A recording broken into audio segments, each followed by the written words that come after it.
الحمد للہ وکفا والصلاة والسلام علی عبادہ الذین اصطفیٰ خصوصاً علی افضلہم وخاتم النبیین محمد الامین وعلی آلہ وصحبہ اجمعین. اما بعد فاعوذ باللہ من الشیطان الرجیم. بسم اللہ الرحمن الرحیم. والعصر ان الانسان لفی خسر الا الذین آمنوا وعملوا الصالحات وتواصوا بالحق وتواصوا بالصبر. صدق اللہ العظیم. رب اشرح لی صدری ویسر لی امری واحلل عقدۃ من لسانی یفقہوا قولی. اللہم ربنا الہمنا رشدنا واعذنا من شرور انفسنا. اللہم ارنا الحق حقا وارزقنا اتباعہ وارنا الباطل باطلا وارزقنا اجتنابہ. اللہم اجعلنا من عبادک الذین آمنوا وعملوا الصالحات وتواصوا بالحق وتواصوا بالصبر. آمین یا رب العالمین. معزز حاضرین اور محترم خواتین، السلام علیکم ورحمۃ اللہ وبرکاتہ. اگرچہ گفتگو کا عنوان نجات کی راہ ہے، تاہم اس ضمن میں اس وقت صرف ایک سورت کے بارے میں گفتگو کا ارادہ ہے جس کا مرکزی مضمون یہی ہے، یعنی سورۃ العصر. اس سے پہلے کہ میں سورۃ العصر کے بارے میں کچھ عرض کروں، چند باتیں تمہیدی طور پر جان لیجیے. نمبر ایک، یہ قرآن حکیم کی مختصر ترین صورتوں میں سے ہے. صرف 3 صورتیں قرآن کی ہیں جو 3 آیات پر مشتمل ہیں.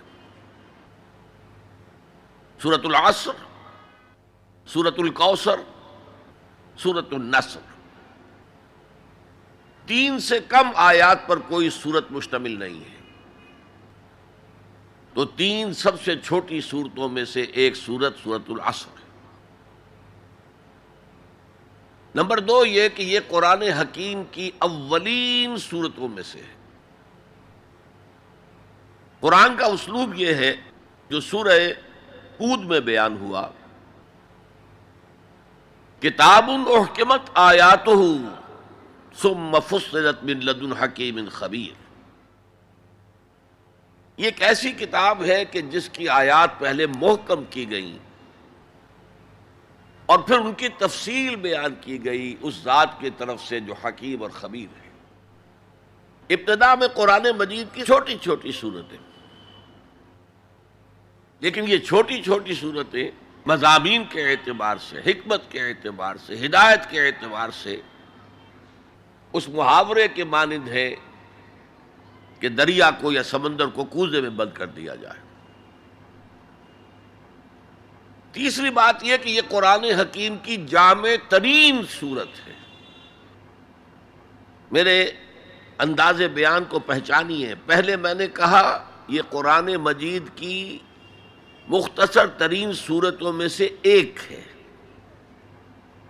پھر میں نے عرض کیا یہ قرآن حکیم کی اولین صورتوں میں سے ایک ہے. اور اب میں کہہ رہا ہوں یہ قرآن حکیم کی جامع ترین صورت ہے. قرآن مجید کا موضوع ہے ہدایت. الف لام میم ذالک الکتاب لا ریب فیہ ھدی للمتقین. رمضان مبارک کی عظمت کے بارے میں بیان کیا.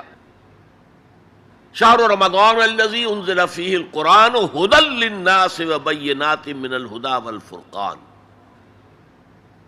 قرآن سائنس کی کتاب نہیں ہے، اگرچہ سائنٹیفک ریفرنسز قرآن میں ہیں. قرآن تاریخ کی کتاب نہیں ہے، قرآن فلسفے کی کتاب نہیں ہے. یہ کتاب ہدایت ہے، فکری ہدایت، عملی ہدایت. اور وہ ہدایت جو ہے اس سورہ مبارکہ میں مختصر ترین الفاظ کے اندر سمو دی گئی. چنانچہ میں یہاں آپ کو امام شافعی رحمۃ اللہ علیہ کے دو قول سنانا چاہتا ہوں جو اس سورہ مبارکہ کے بارے میں ہے. آپ نے فرمایا لو تدبر الناس هذه السورہ لوسعتهم، اگر لوگ صرف اس ایک سورت پر تدبر کریں، غور کریں، سوچیں، فکر کریں تو یہ ان کی ہدایت کے لیے کافی ہو جائے. اس سے بھی زیادہ بڑا قول جو مفتی محمد عبدہ نے اپنی تفسیر پارہ عم میں بیان کیا ہے، لو لم ينزل من القرآن سواها لکفت الناس، اگر قرآن میں سوائے اس ایک سورت کے اور کچھ نازل نہ ہوتا تب بھی لوگوں کی ہدایت کے لیے کافی تھی. اسی جامعیت کی بنا پر صحابہ کرام کا ایک طرز عمل امام راضی نے لکھا ہے.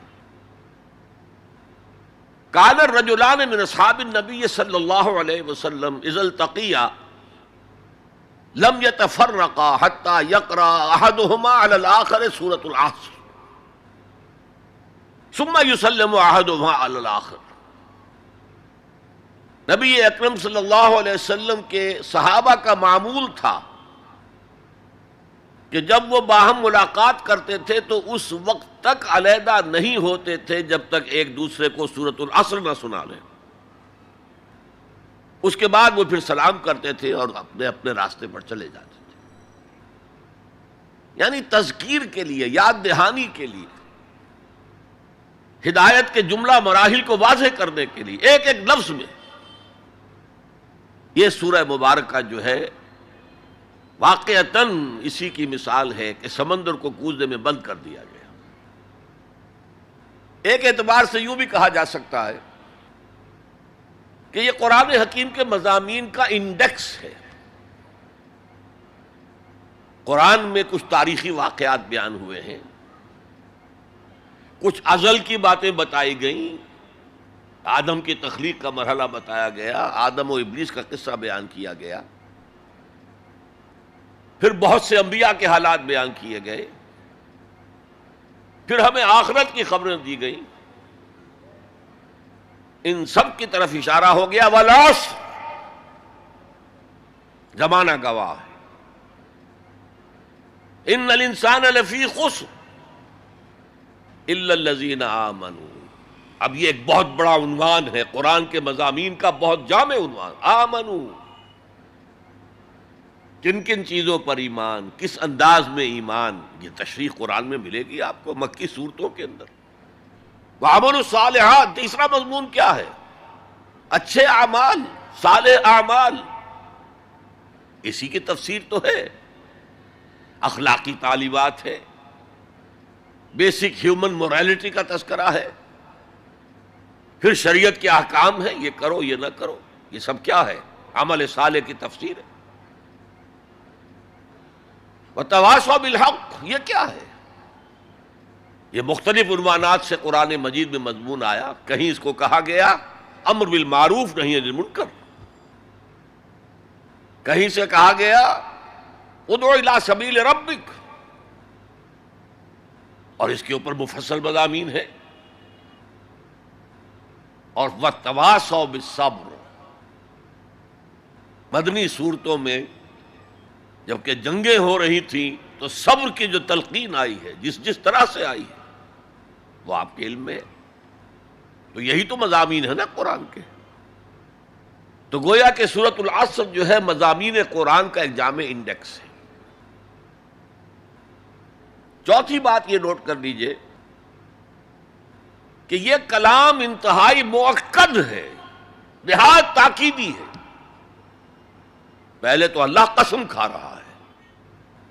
اللہ بغیر قسم کھائے بھی کوئی بات کہے تو مستند ہے ان کا فرمایا ہوا، لیکن تاکید کے لیے والعصر، زمانے کی قسم کھائی.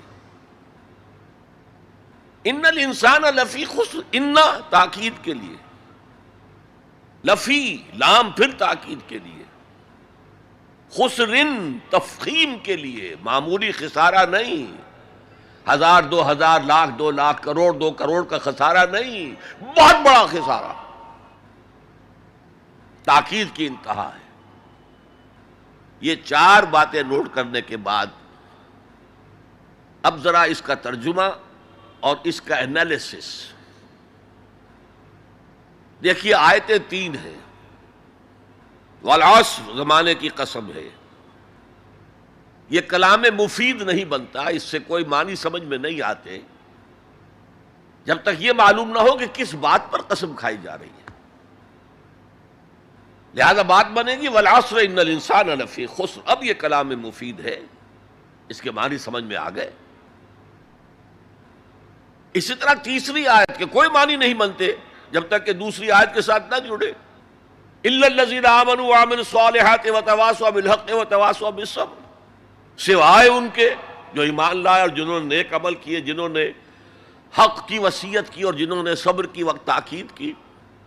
بھئی یہ اللہ سے کلام شروع ہو رہا ہے تو یہ تو مستثنا ہے نا، مستثنا من ہو کیا ہے، کس سے مستثنا کیا جا رہا ہے، دوسری آیت کے ساتھ جوڑیں گے تو معلوم ہوگا کہ ہاں اب یہ کلام مفید ہے۔ ان الانسان لفی خسر الا الذین آمنوا وعملوا الصالحات وتواصوا بالحق وتواصوا بالصبر۔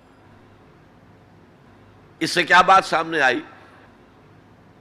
انگریزی میں جب آپ انالیسس کرتے ہیں کمپلیکس سینٹنس کا تو اس کا پرنسپل کلوز ایک ہوتا ہے۔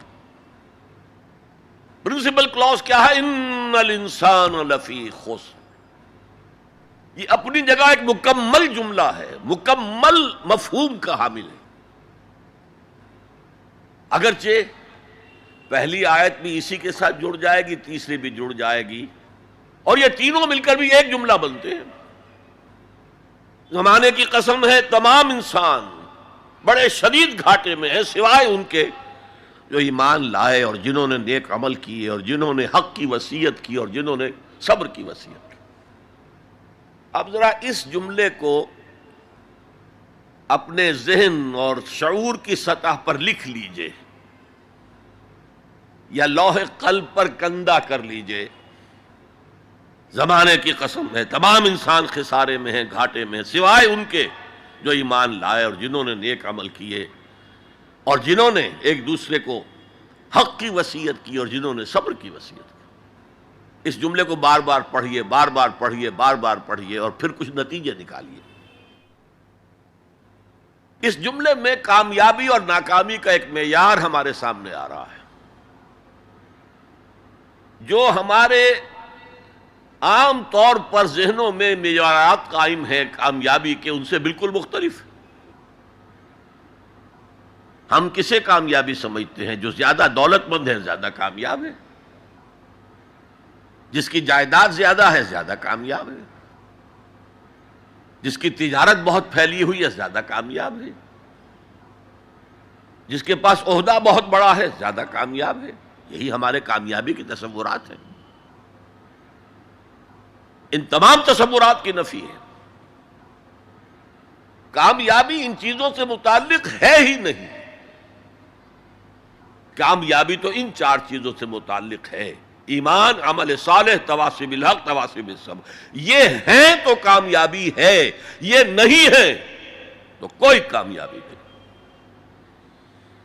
آپ کو سلطنت عرضی مل جائے کوئی کامیابی نہیں، دنیا بھر کی نعمتیں مل جائیں کوئی کامیابی نہیں، جب تک کہ یہ 4 چیزیں موجود نہ ہوں: ایمان اور عمل صالح اور تواصی بالحق اور تواصی بالصبر۔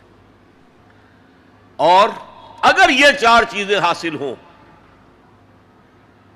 تو چاہے کوئی آپ کو جانتا بھی نہ ہو، چاہے آپ کسی کٹیا میں رہتے ہو، کوئی محل نہ ہو آپ کے پاس، چاہے آپ کو روکھی سوکھی بھی مشکل سے ملتی ہو، آپ کامیاب ہیں۔ یہ ذہن میں رکھیے، معیار جب تک ہمارا یہ نہیں بنے گا ہم اسلام کے راستے پہ چل ہی نہیں سکتے۔ اس لیے کہ انسان جو بھاگ دوڑ کرتا ہے، جو سعی کرتا ہے، دن رات محنت کرتا ہے، راتوں کو سوچتا ہے، پلاننگ کرتا ہے، وہ کامیابی کے حصول کے لیے۔ اگر کامیابی کے یہ تصورات ہیں تو انہی کے لیے بھاگ دوڑ کرے گا، دنیا میں گم ہو جائے گا۔ جیسے اقبال نے کہا کہ کافر کی یہ پہچان کہ آفاق میں گم ہے، اور مومن کی یہ پہچان کہ گم اس میں ہے آفاق. یہ معیار ہے در حقیقت، جیسے کہ حضور نے فرمایا صلی اللہ علیہ وسلم کہ بہت سے لوگ ایسے بھی ہوتے ہیں جو اگر کسی محفل میں جانا چاہیں تو بار نہ پا سکیں، انہیں اجازت ہی نہ ملے. اگر وہ کہیں رشتہ کرنا چاہیں تو کوئی انہیں رشتہ نہ دے. لیکن اللہ کی نگاہ میں ان کا وہ مقام ہوتا ہے کہ اگر وہ بھولے سے کسی بات پر قسم کھا لیں تب بھی اللہ ان کی قسم کی لاج رکھتا ہے. آپ سوچئے ابو ہریرہ کا کیا مقام تھا، ابو ذر کا کیا مقام تھا. حضور فرماتے ہیں صلی اللہ علیہ وسلم من کان یسرہ ان ینظر الی زہد عیسیٰ فلینظر الی صاحب ابی ذر. جس شخص کو اس سے خوشی حاصل ہوتی ہو کہ حضرت عیسیٰ کا زہد اپنی آنکھوں سے دیکھے تو میرے اس ساتھی، میرے اس دوست ابو ذر کو دیکھ لے. یہ لوگ ہیں کامیاب ترین. حضرت علی کی جب شادی ہو رہی تھی حضرت فاطمہ سے رضی اللہ تعالی عنہما، ان کے پاس کوئی مکان نہیں تھا. ایک انصاری صحابی نے ایک حجرہ دیا ہے جس میں کہ وداع ہو کر حضرت فاطمہ گئی. کوئی گھر نہیں تھا، فقراء صحابہ میں سے تھے، مہر دینے کے لیے کچھ نہیں تھا. حضور نے پوچھا کچھ ہے علی تمہارے پاس مہر دینے کے لیے؟ عرض کیا حضور کچھ نہیں میرے پاس. فرمایا تمہارے پاس وہ زرہ ہوتی تھی ایک؟ عرض کیا جی زرہ تو ہے، لیکن ظاہر بات ہے زرہ تو ہتھیار ہے، جنگ کے لیے ہے، جہاد فی سبیل اللہ کے لیے. آپ نے فرمایا جاؤ اسے بیچو یا گروی رکھو، کچھ لے کر آؤ، مہر تو دینا ہے. کیا اس مفلسی کی وجہ سے حضرت علی ناکام انسان تھے؟ لیکن واقعہ یہ ہے کہ کامیابی کے اور ناکامی کے اس معیار پر ہمارا دل ٹھکتا نہیں. دل ٹھک جائے تو کیا کہنے، زندگی میں انقلاب آ جائے گا. میں جو بات کہہ رہا ہوں دل گواہی دے گا کہ صحیح ہے، لیکن برا نہ مانے تو میں عرض کروں گا قرآن مجید میں ایک آیت آئی ہے کہ اے محمد جو کچھ آپ کہہ رہے ہیں صلی اللہ علیہ وسلم کوئی بات لگتی تو ٹھیک ہے. ان نظن الا ظنا وما نحن بمستيقنين. گمان سا تو ہوتا ہے جو آپ کہہ رہے ہیں ٹھیک ہے، ہمیں یقین نہیں ہوتا. اور یقین جب تک نہیں ہوگا وہ آپ کی زندگی پر وہ اثر انداز نہیں ہو سکتا. وہ معیار کہنے کو ہم کہتے ہیں ہمارا آخرت پر ایمان ہے، اور آخرت کی زندگی ابدی زندگی ہے، اور اصل زندگی آخرت کی زندگی ہے. وَإِنَّ دَارَ الْآخِرَةَ لَهِيَ الْحَيَوَانُ. لیکن ہماری بھاگ دوڑ، ہماری سعی و جہد، کہاں سے کہاں ہم جاتے ہیں اچھے کیریئرز کی تلاش میں. اب ایک ملک کے اندر بھی ادھر جاؤ ادھر جاؤ، ادھر جا کر کوئی تلاش کرو، ملک سے باہر بھی عرب ممالک میں جاؤ، یو اے ای میں جاؤ، امریکہ میں جاؤ، اور کتنی خبریں آتی ہیں، کتنے لوگ مرتے ہیں انلیگل امیگریشن کی وجہ سے. پورے جہاز ڈوب جاتے ہیں. انلیگل امیگریشن کس چیز کی تلاش میں؟ کیا اللہ یہاں رازق نہیں ہے، رزق نہیں دے سکتا؟ لیکن یہ کامیابی کی زندگی جس میں چمک ہو دمک ہو، جو اقبال کہتے ہیں کہ خرد کو خیرہ کرتی ہے، عقل کو خیرہ کرتی ہے چمک تہذیب حاضر کی. یہ صناعی مگر جھوٹے نگوں کی ریزہ کاری ہے، یہ جھوٹے رزقوں کی ریزہ کاری ہے، کوئی اس کی حقیقت ہی نہیں. تو پہلی بات زمانے کی قسم ہے، تمام انسان خسارے میں ہے، یقیناً ہے سوائے ان کے جو 4 شرطیں پوری کریں. الا الذین آمنوا وعملوا الصالحات وتواصوا بالحق وتواصوا بالصبر. اب دوسری بات نوٹ کیجئے،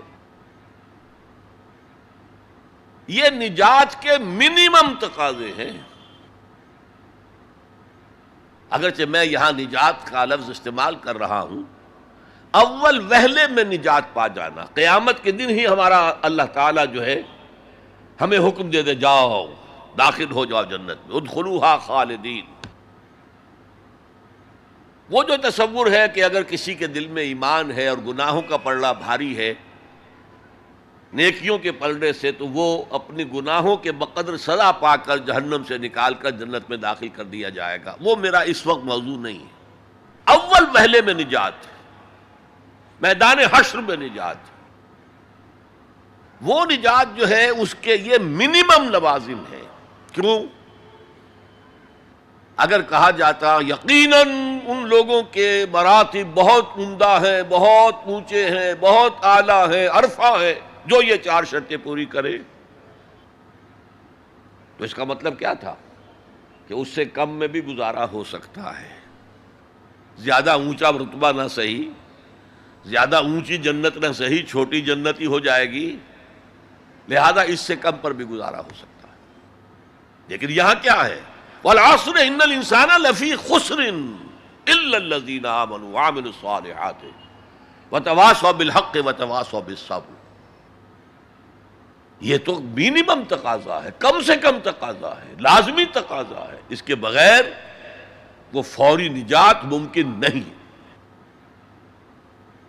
اب تیسری چیز، اور یہ ہمارے تصورات کی بڑی نفی کر دینے والی شے ہے، یہ 4 شرطیں لازم ہیں.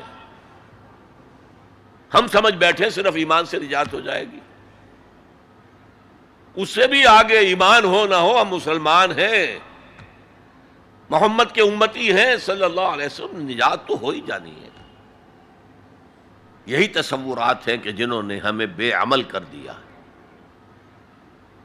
جب بغیر کسی سعی کے، بغیر کسی محنت کے، بغیر کسی بھاگ دوڑ کے، بغیر کسی قربانی کے نجات حاصل ہو جائے، تو کس کا دماغ خراب ہوا ہے کہ وہ محنتیں کرے، مشقتیں کرے، قربانیاں دے، اپنا خون دے، اپنا مال دے. لہذا یہ 4 چیزیں لازم ہیں. یہ اللہ کا کلام ہے، یہ شاعری نہیں ہے. شاعری میں مبالغہ بھی ہو جاتا ہے. اللہ کا کلام ایک ایک حرف، جو غالب کہتا ہے کہ گنجینہ معنی کا طلسم اس کو سمجھیو، جو لفظ کے غالب میرے اشعار میں آوے. میرے اشعار میں جو لفظ آتا ہے اس کو گنجینہ معنی کا طلسم سمجھنا، یوں نہیں کہ میں نے ایسے ہی عام طور پہ وہ لفظ استعمال کر دیا. اور فارسی میں کہتا ہے زیر ہر لفظ غالب چیدہ ہم میں خانہ ہے. میں نے غالب کے ایک ایک لفظ کے نیچے ایک میخانہ پایا، علم کا میخانہ، حکمت کا میخانہ، فلسفے کا میخانہ. تو یہ قرآن غالب نے تو تعلی کی ہے، لیکن یہ اللہ کا کلام ہے، یہاں ہر حرف لازم ہے. اسی لیے دیکھیے میں آپ کو جملہ سنا رہا ہوں امام رازی رحمۃ اللہ علیہ کا، جو میرے نزدیک جامع ترین تعبیر ہے اس بات کی جو میں آپ کے سامنے رکھ رہا ہوں. ان هذه الآیہ فیہا وعید شدید. لوگوں جان لو اس آیت میں تو بڑی شدید وعید ہے. بأن اللہ تعالی حکم بالخسار علی جمیع الناس، اس لیے کہ اللہ تعالیٰ نے تو فیصلہ کر دیا تمام انسانوں کے لیے خسارے کا، گھاٹے کا، تباہی کا، بربادی کا. الا من کان آتیا بہذہ الاشیاء الاربعہ، سوائے ان کے جو یہ 4 چیزیں پوری کریں. وہی الایمان والعمل الصالح والتواصی بالحق والتواصی بالصبر. اب غور سے سنیے، فدل ذلک ان النجات معلقۃ بمجموع هذه الاشیاء.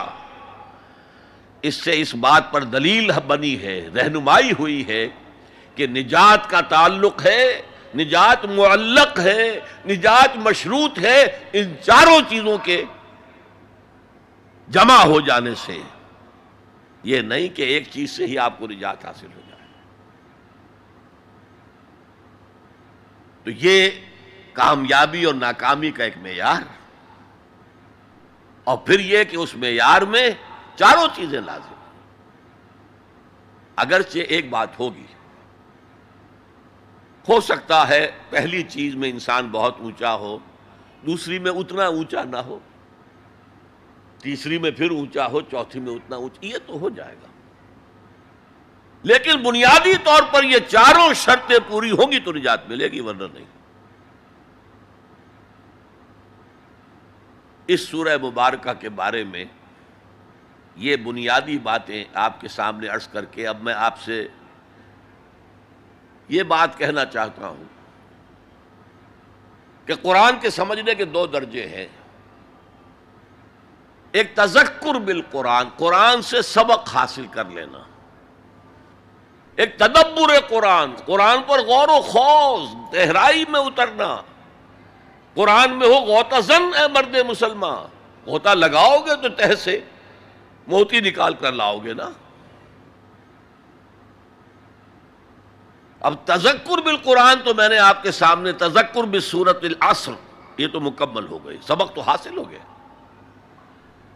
کامیابی کا معیار یہ چار چیزیں ہیں، یہ چاروں چیزیں لازم ہیں. اور جب ہم تدبر قرآن کے درجے پر آئیں گے تو معلوم ہوگا چاروں چیزیں عقلاً منطقی طور پر لازم و ملزوم ہیں. تو تذکر بالقرآن اتنی بات بھی جس نے سمجھ لی، جس بدو نے سمجھ لی، اس کی زندگی میں انقلاب آ گیا. وَالْعَصْرِ إِنَّ الْإِنسَانَ لَفِي خُسْرٍ إِلَّا الَّذِينَ آمَنُوا وَعَمِلُوا الصَّالِحَاتِ وَتَوَاصَوْا بِالْحَقِّ وَتَوَاصَوْا بِالصَّبْرِ. جو حاصل تھا، جس کو میں مثال دیا کرتا ہوں کہ اگر سمندر میں کوئی آئل ٹینکر جو ہے وہ لیک کر جائے، ٹوٹ جائے تو کیا ہوتا ہے؟ تیل سمندر کی سطح پر پھیل جاتا ہے، نیچے نہیں جاتا. اسی طرح قرآن کا تیل، قرآن کا مغز، قرآن کی ہدایت اس کی سطح پر موجود ہے. اسی لیے کہا گیا کہ تذکر بالقرآن نہایت آسان ہے، کیونکہ سطح پر موجود ہے. اس کے لیے گہری غوطہ زنی کی ضرورت نہیں ہے. وَلَقَدْ يَسَّرْنَا الْقُرْآنَ لِلذِّكْرِ فَهَلْ مِن مُدَّكِرٍ. یاد دہانی حاصل کرنے کے لیے ہم نے قرآن کو بہت آسان کر دیا ہے. تو ہے کوئی نصیحت اخذ کرنے والا، ہے کوئی بنیادی ہدایت کا طالب؟ فَهَلْ مِن مُدَّكِرٍ. تذکر بالقرآن کے اعتبار سے قرآن دنیا کی آسان ترین کتاب ہے. تدبر قرآن کے اعتبار سے یہ دنیا کی مشکل ترین کتاب ہے. کسی انسان کے لیے اس کی تہ میں پہنچ جانا ممکن نہیں ہے. بس مستثنا اگر ایک ذات ہو سکتی ہے تو حضور صلی اللہ علیہ وسلم کی ذات مبارکہ ہے. وہ تدبر قرآن پوری زندگیاں لوگ لگا کر یہ نہیں کہہ سکے کہ ہم نے پورا قرآن سمجھ لیا ہے. 30 جلدوں میں امام رازی تفسیر لکھ رہے ہیں، لیکن کتنے ہی مقامات پہ آخر میں کہتے واللہ عالم، اللہ بہتر جانتا ہے. بس یہ میرا خیال یہ ہے، میں یقین سے نہیں کہہ سکتا. جیسے اقبال کا جو خطبات ہیں، اقبال کے جو مدراس میں دیے گئے تھے، The reconstruction of religious thought in Islam، فلسفہ اسلام پر وہ آج کے دور میں علم الکلام کے اعتبار سے بنیادی کتاب ہے. لیکن اس کے دیباچے میں لکھتے ہیں میرا یہ دعویٰ نہیں ہے کہ جو کچھ میں نے کہا ہے وہی صحیح ہے. ہو سکتا ہے کہ وقت گزرنے کے ساتھ صحیح تر باتیں سامنے آئیں. ہمارا کام یہ ہے کہ طالب علمانہ انداز میں غور و فکر جاری رکھیں. تو تدبر قرآن کی کوئی حد نہیں، پوری زندگیاں لگا کر. خاص طور پر امام راضی کا ایک جملہ تو مجھے بھولتا نہیں ہے. سورہ حدید کی جو آیت ہے هو الاول والآخر والظاہر والباطن، وہاں ایسے معلوم ہوتا ہے جیسے کھڑے کانپ رہے ہیں، لرز رہے ہیں. هذه الآیت اعلم ان هذا المقام مقام غامض عمیق مہیب. جان لو کہ یہ مقام بہت گہرا ہے، بڑا پرہیبت ہے اور بہت غامض ہے، اس کے مضامین آسانی سے سمجھنے والے نہیں ہیں۔ تو بہرحال اس تدبر قرآن کے اعتبار سے اب میں گفتگو کروں گا۔ والعصر، زمانے کی قسم ہے۔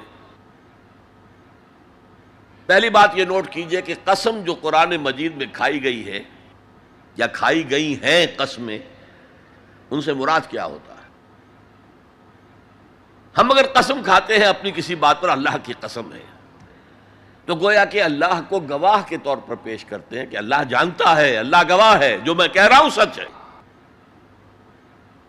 لیکن ہم قسم کھائیں گے کسی بزرگ ہستی کی، بڑی شے کی، اللہ کی قسم۔ قرآن میں جو متکلم ہے اللہ، اس سے اوپر کون ہے؟ لہذا قرآن مجید کی قسموں میں صرف ایک شے ہے، شہادت، گواہی۔ چنانچہ ترجمہ کیا ہوگا؟ زمانہ گواہ ہے کہ تمام انسان سے سارے میں۔ نمبر 2 نوٹ کیجئے، عصر کے معنی کیا؟ زمانہ، صرف زمانہ نہیں، وہ زمانہ جو تیزی سے گزر رہا ہے۔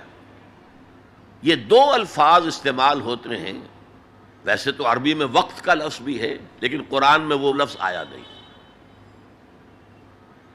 2 لفظ ہیں، عصر اور دہر، اور آپ کو معلوم ہے کہ دونوں کی یہ صورتیں ہیں، سورۃ الدہر بھی ہے، سورۃ العصر بھی ہے۔ ان دونوں میں فرق کیا ہے؟ فلسفے میں کہتے ہیں ایک سیریل ٹائم ہے، وہ وقت جو گزر رہا ہے، جس میں ماضی ہے، حال ہے، مستقبل ہے، یہ سیریل ٹائم۔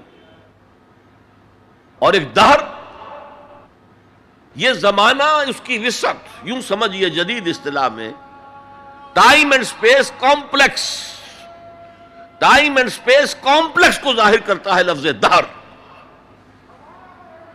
اسی لیے کہا گیا ہے هل اتى على الانسان حين من الدهر لم يكن شيئا مذكورا، ایک وقت ایسا بھی نہیں تھا کہ انسان کوئی قابل ذکر شے نہیں تھا۔ کیا تھا؟ گندے پانی کی ایک بوند۔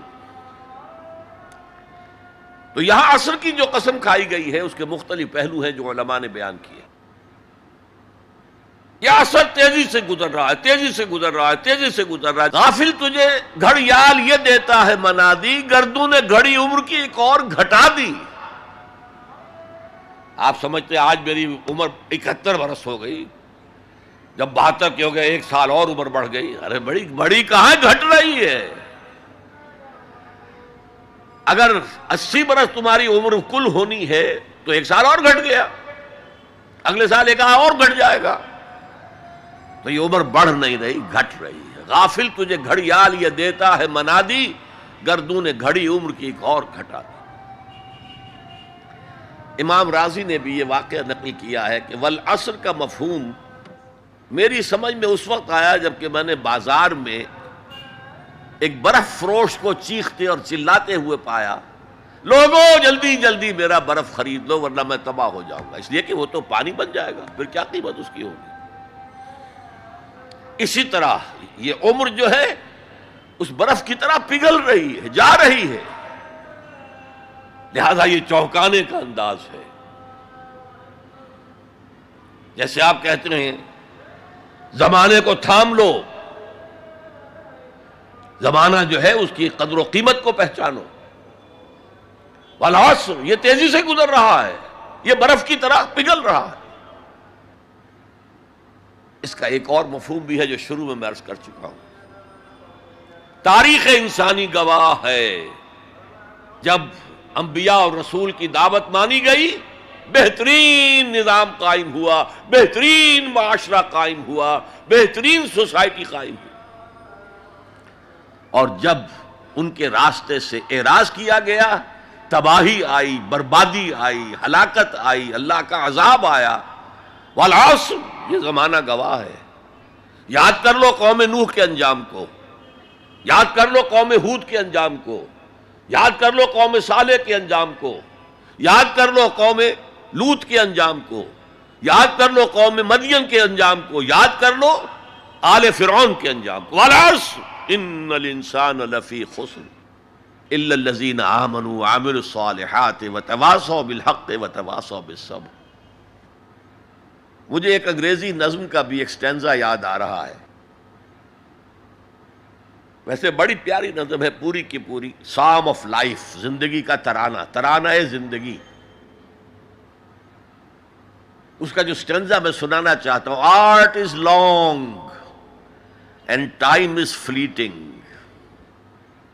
And our hearts, though stout and brave, still like muffled drums are beating funeral marches to the grave۔ کام تو بہت بڑا ہے، بہت لمبا پڑا ہوا ہے، اور یہ وقت بھاگ رہا ہے، دوڑ رہا ہے۔